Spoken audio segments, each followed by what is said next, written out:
So a while back, I started trying to switch off certain products to get more chemicals out of my house, to get and off of our bodies. I started thinking about how many chemicals we put on our bodies every day, in our bodies every day, around our house every day. Well, what if we could eliminate or reduce those chemicals?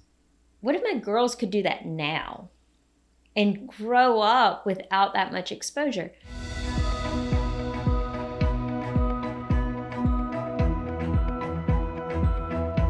I was looking up a cleaner that I had switched to that I thought was a clean product, clean, like a natural, non-toxic type cleaning company. And so I was looking up other products that they had, and I noticed some things listed. I thought, oh, that's not very clean. That's pretty toxic. Started looking up this company.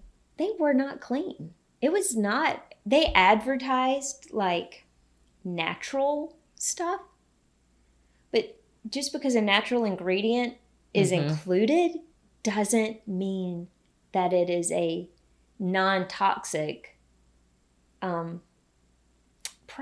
Yeah, so I totally get what you're throwing right now.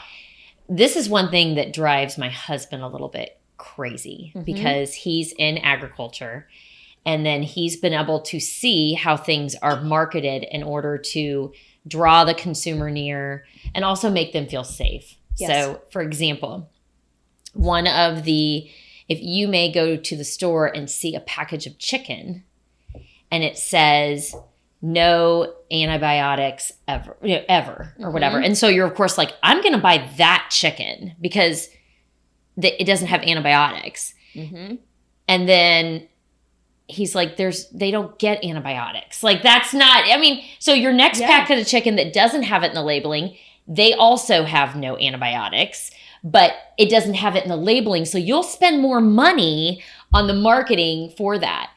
So one of the things I did, so I just told you about the cleaning supply, this cleaning stuff that I was like, okay, finally this one works. I like the way it smells. Nope.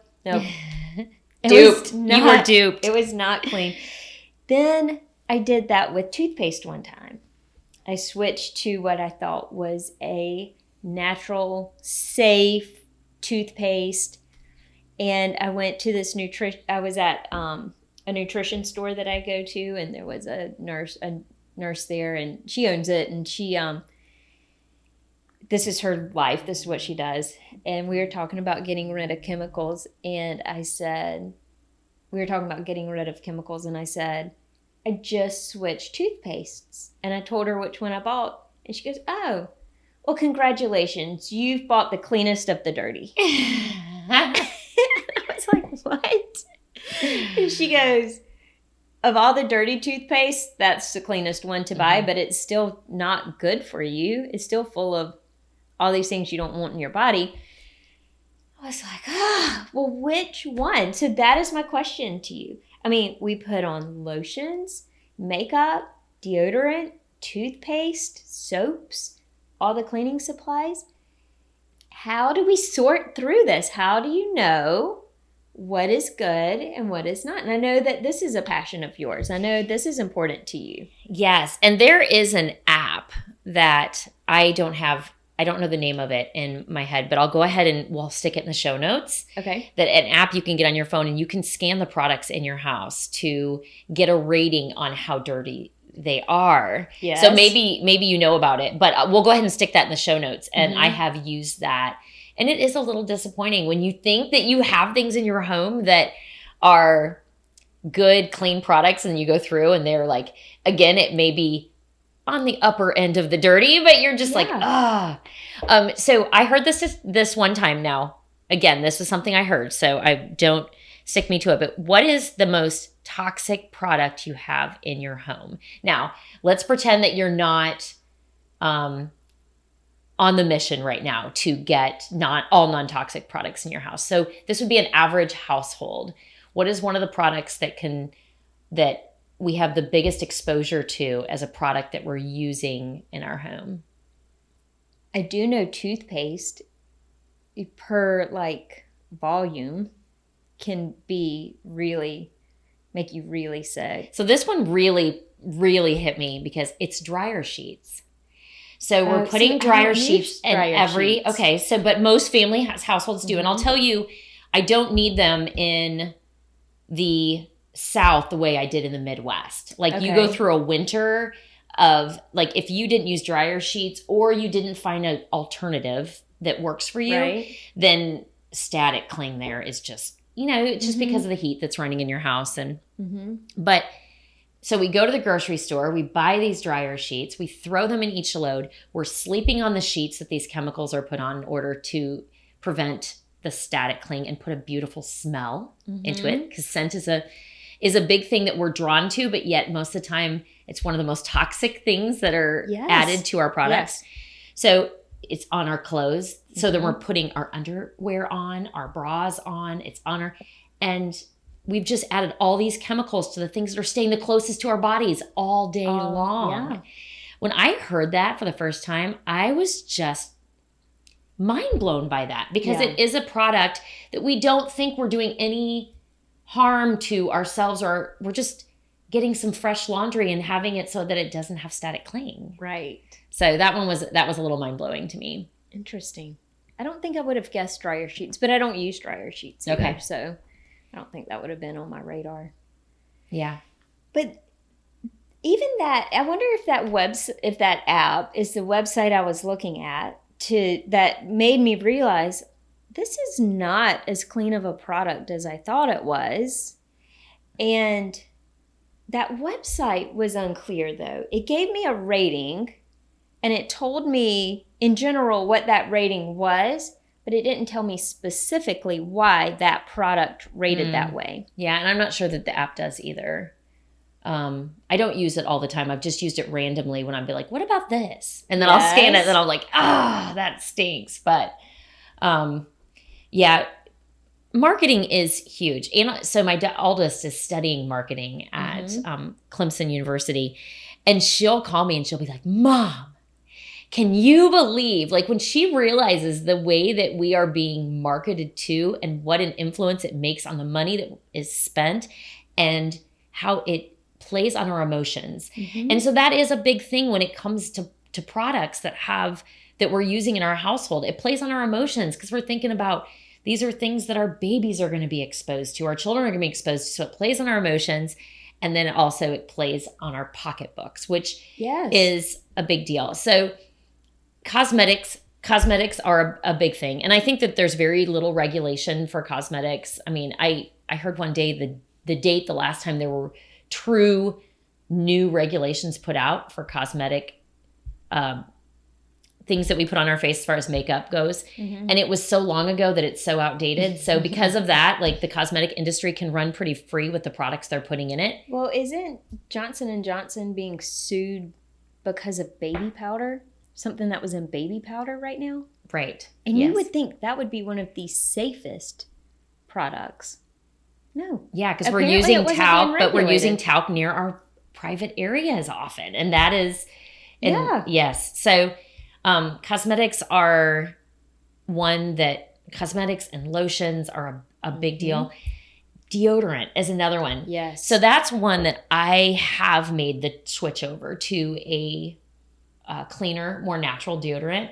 But I've been unable to get my whole family to switch over. And I get it, because most of the deodorants that I use, it's funny, if you win, I have several in my drawer that I go back and forth with. They are no longer, do they have that complete antiperspirant benefit to it. Right. And that's kind of hard to get used to. When you've spent your whole life using the super clinical, you don't have any moisture, you don't have any, it takes care of everything. And then going to more of a natural product that you may have some moisture. It doesn't mean that you stink, but that's something to get used to. Yeah. So I haven't been able to get my whole family changed over to that, although we still talk about it. That's the same here. Okay. So I switched over, and then some of them have switched over. But they don't smell the same. They don't feel the same, Yeah, it's different. Yeah. I tried the crystal one time. I think you and I talked about Yes. it. So you like wet this crystal and you use it. And for a while, I really liked it until I didn't anymore. I mean, Yeah. and then I kind of moved on. So, but I'm okay trying new things. Not everybody gets, they like to be, we like to be creatures of habit. So, Mhm. yeah. But you think about deodorants, what helps with that antiperspirant part is the aluminum. Right. So you're putting that aluminum right under Near your arms Mhm. where you have this very elaborate lymphatic system.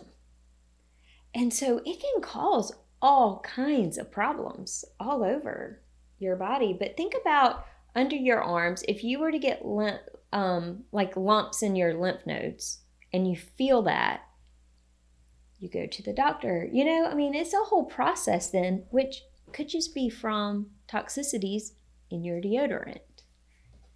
Yeah. I mean, it is crazy over the years. We go back and we think of different things that we're seeing more of, Mhm. you know, more cancer, more ADHD, you know, more autism, more like different illnesses that have creeped up, and we want to blame something, you know. Right. Yet we could really look all around the board of the things that we put in our body, the way that we cook our food, the food that we are eating, Mhm. the things that we breathe in the air. It's massive, and we can totally get overwhelmed by it. Yes. So that's one thing that I don't want to do. And I don't want to overwhelm my family. Like as far as, because I could become a nag and want them to all change over to a natural deodorant. But I don't want to overwhelm them because it really is, it's making little changes. Right. And then making new little changes once you're comfortable that start making a difference on trying to get yourself to just create a healthier home. Yes. So that was one of the things I wanted to talk about. When we try to make this transition, what do we do? Like, how do we do it in a way that is not overwhelming, is not a huge financial investment, and eliminate as much trial and error as possible? Because when you're asking your teenagers to use this natural deodorant that kind of doesn't smell good, my youngest was like, Mom, I don't like that deodorant. And I said, why? She goes, it smells like armpits before you put it on. Oh, that's hilarious. Oh, yeah, it does. It's kind of smell bad. But, you know, what are some ways that we can do this? And I think one is, don't try to completely chemical free your entire house. Don't try to do everything at one time, because that is overwhelming. Even just saying, okay, I just want to get rid of the things I put on my body, switch that over. That's a lot. A lot of things. Toothpaste, deodorant, body soap, you know, cosmetics. Pick one thing and then start with that transition. And you try it first. But I think often all or nothing doesn't work for most people, because if it doesn't feel good or it's not working, then that means you throw everything out the door. yes. And so, I mean, I feel like that when people are like, I want to lose weight and I'm going to change everything. I'm going to start running. I'm going to drink more water and I'm going to eat healthy. And then the first week they are, maybe they're still going through withdrawal of the case of Coke that they were drinking or whatever. And then they're just like, forget it. They forget everything. Yeah. The water consumption, that getting out and moving your body. And, you know, so I always feel like it's always dangerous to go, I'm changing everything at the same time. Because let's say you say, I'm going to change everything at the same time. And then the deodorant you put on is making you feel gross and miserable. And you try it several times. Well, then you might just go ahead and say, forget it all. Like, this is stupid. And then you throw it all out. And so that's why these little steps prevent you from sabotaging everything, just because you may have to adjust. Not everything's going to work for you. Yeah, that's a great point, because you will have to adjust. You will at some point. You might not like the cleaner. You might not like. One time, I don't use dryer sheets, but I've used some alternatives in the past. And one set of clothes, I washed them and dried them with one of the alternatives. Oh my gosh, they smelled so bad. I had to wash them twice. Mm-hmm. It just, to get that smell out, like it just did not work. But also look at what is going to make the greatest impact in your life. Identifying where do you feel like you even need to start, because it may not be something that you put on your body. Maybe it is a chemical in your home. Maybe it is eliminating the number of chemicals and dyes that you're consuming in your diet. Maybe that's where you need to start. And so one, identifying what's going to make the biggest impact. But then I think it's important to learn to ask some questions too. Mm-hmm. When somebody says, oh, this is all natural, what do you mean by all natural? Oh, it's scented with essential oils. Is that it? Because you can put essential oils in anything. Yeah. Looking at ingredients lists, and I didn't do that before a couple years ago. Like I think I did trust the marketing more than I actually really dug in to make sure that it wasn't just a pretty bottle with a beautiful name that made me feel good purchasing it, but actually looking at ingredients lists of things. Cleaning products can be a little trickier. Mm-hmm. And just because a name is longer doesn't always mean that it's a bad ingredient. I think I found that out one time when somebody posted something about this is the breakdown of what's in a banana. And it was a bunch of really long words. I mean, that was the makeup of a banana. And so sometimes long words are intimidating to us. Most of the time when you're reading your food labels, you want to know what all the words are in your food labels. Mm-hmm. Like ultimately getting whole foods in your body should be the goal, because that's really what's going to fuel you. But seeing a long word, it doesn't necessarily mean that it's going to be something terrible, toxic, but trying to figure out whether it is. If it's a word that you don't understand, it's worth taking the time to do that. But how do you do that without becoming overwhelmed? Because you pick up a label and you read it and you'll be like, I even was a food science major in college. I might be able to sound out this word, but I can't even remember exactly what all the things mean. I tend to find just companies that I trust. Like it's more like I'd rather find companies that I know. Yeah. That I feel comfortable standing. They'll stand behind me and take care of my family. And so once I find companies that I trust, I don't do as much research on the individual products. So that actually becomes less overwhelming if you can find companies that you align with, and then you stick with those instead of being like obsessed with every single product. And once you get a company that you like, then you feel like you can start bringing those products into your home. Yeah, that's a great idea. Because if you can trust the supplier to stand behind a certain belief that they have or a core value of their company, you just have to really research that company out though. Really, what are we being told? Right. That changes our actions. That's truly what you're talking about in the end. What are we being marketed to and told that change our actions and our thoughts? If you would like to hear more about what Nicole and I have going on, about our coaching business, or about what does it mean to live your design, visit us at www.liveyourdesign.life.